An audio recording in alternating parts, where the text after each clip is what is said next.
Welcome to this week's briefing. We have two topics to consider today. Firstly, the Affordable Healthcare Act. Obama's landmark legislation goes before the Supreme Court, and I'm going to talk about some of the implications of that with my colleague Professor Desmond King, who is a region head at Oxford Analytica. The second topic is going to be China, where there have been rumours out of Beijing this week that a political coup is underway. Unsubstantiated rumours, I should hasten to add, but rumours of some interest and significance for all that. So Des, welcome. And first of all, let's think about the Obama Healthcare Act.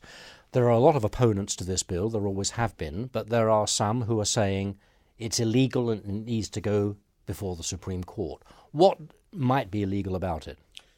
On Monday, the court will hear arguments from opponents that what's called the individual mandate, the requirement that all Americans purchase insurance under this new healthcare bill act is something that extends federal power unreasonably, and that is illegal. And if they don't do it, then they face a sanction of some kind. Correct, yes. And the reason for having the measure, of course, is to make sure that insurance companies aren't able to penalise people who couldn't afford it or couldn't provide for it and so forth in the past, or who have diseases that might not be covered.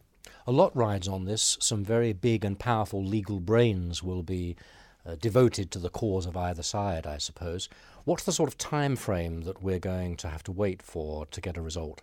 Well, there's 6 hours of oral hearings, which will cover 3 days, and then we'll probably hear in June, at the latest July, so quite an important month. It'll lead us into the election. There are several elements in respect of which the bill is being examined. You've touched on a very important one. But I suppose essentially there is only two outcomes. Is that right? Correct. It is constitutional or it isn't. There might be some finer points for discussion later on. But well, my expectation, to the extent I have one, is that they will probably uphold its legality, but do so in a way which restricts future uses of the same federal power. So all right this time, but don't do it again. That's precisely the sort of message. Yes, and that will infuriate the opponents and satisfy in the short term the supporters of the act. Let's talk finally, as far as this segment is concerned, about the consequences of a decision either for or against it, as far as the White House is concerned, because that's going to come in June, July, when the presidential race is going to be hotter than it is now even. I agree. The result is really going to be fundamental to the election this year, because if the act is held to be constitutional, opponents will be galvanized and outraged, led by the Tea Party and others, and they will continue to campaign against it. If it's overturned by the Supreme Court, which is not impossible by any means, it could well happen, then I think supporters of Obama and the Obama presidency will be enraged and also galvanized.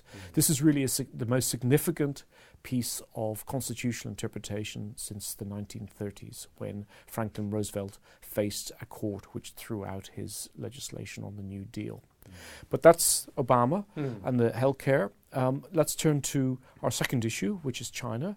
And we've had these fascinating and really quite extraordinary rumours this week, Graham, I think coming from the Financial Times initially, saying that there may have been a coup in Beijing. That's right. There's been all sorts of rumours picked up by even more respectable press that there's a great deal of displeasure in sections of the military about the treatment of the somewhat charismatic party secretary of Chongqing called Bo Xilai, who was dismissed without explanation, though for reasons that we can understand. He was a little bit of a wild card in his approach, in his policy preferences, to the extent that he wasn't all that welcome, given sensitive handover of power in Beijing that we're looking forward to, and speaking to clients indeed a good deal about, coming up in October.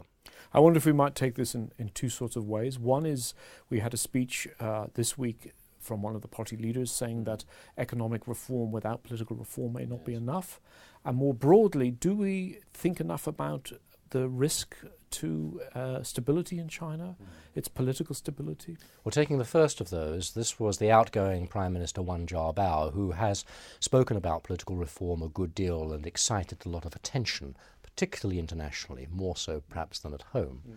What he and others mean in Beijing when they talk about political reform is effective management of the state and the successful delivery of policy, rather than anything more dramatic and exciting of the kind that would mean, for example, a weakening of the Communist Party's monopoly of political power. So that's the first thing to say. Doesn't mean it's not important what he said, but that context is significant.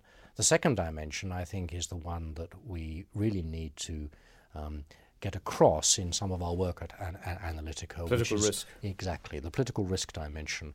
We have seen a flood over the last 3 decades of capital, of energy, of hope into China, which has become, after all, the linchpin of the global manufacturing chain, on the basis that it's a country of stability, of development, and quite rapid movement towards prosperity.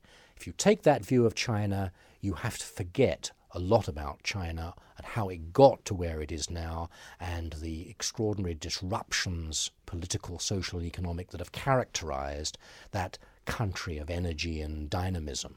So there's a lot of indication that the risk of operating in China has not been assessed properly, and I'm afraid some indication as well that those who've made those mistakes might come to rue them. Thank you very much. Thank you, Des, and thank you for watching this briefing. Do look out our website for future analysis of the US issue and the China issue that we've been discussing today.